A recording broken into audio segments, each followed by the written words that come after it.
We're going to have a look at forms and form fields.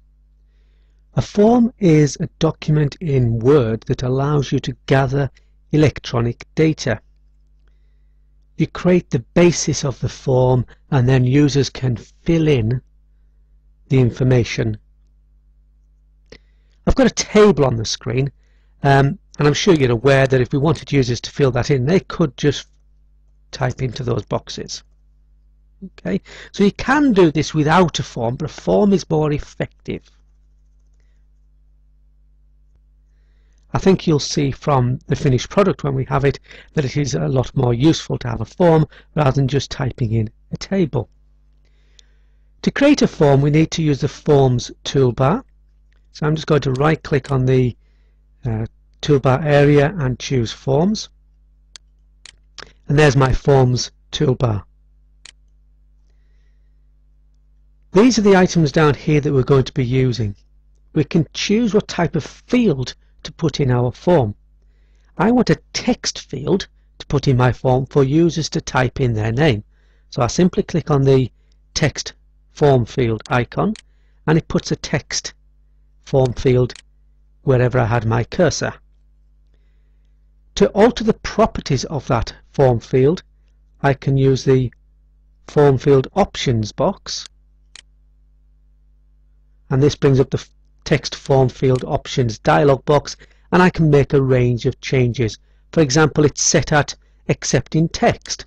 I can accept lots of different type of information. If it was set on number, then it would only allow numbers to be entered. I'll leave it at regular text for this one. We can change the formatting. I want mine to be in uppercase, and then OK. So there's my form field.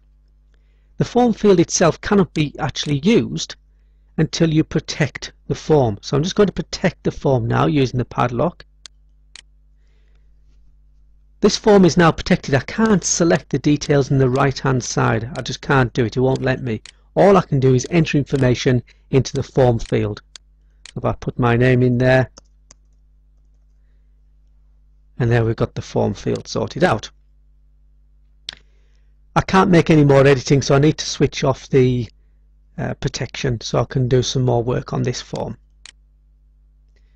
Okay, date of birth, let's put another text form field in there and alter its properties, and this time I'm going to select date to force the computer to accept only date entries, and I can change the formatting of that date. I like the first option, day, day, month, month, year, year, year, year, and OK. That will only now accept text.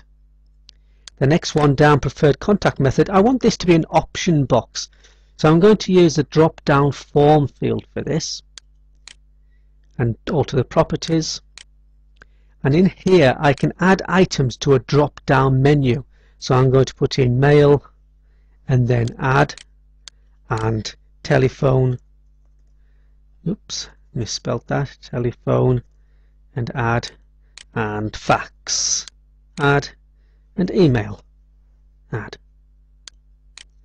This is the order those items are going to appear in the list that I'm creating, and I want email to be at the top of the pile, so I can use these arrows to move that up to the top of the pile, and then OK. If I just lock this form for now, you will see that that item now is a drop-down list, and I can choose any item from that list and it will put it into the form for me. We'll unprotect and put one more in subscribed with a tick box. This time it's going to be a check box, so it's like a yes or no option there, and I can again alter the properties and choose the size of the box. Can be automatic, or I can define the exact size of it. The default can be checked or not checked. I'll leave it as checked and then OK. And again, protecting the form. You can therefore see we can fill in these boxes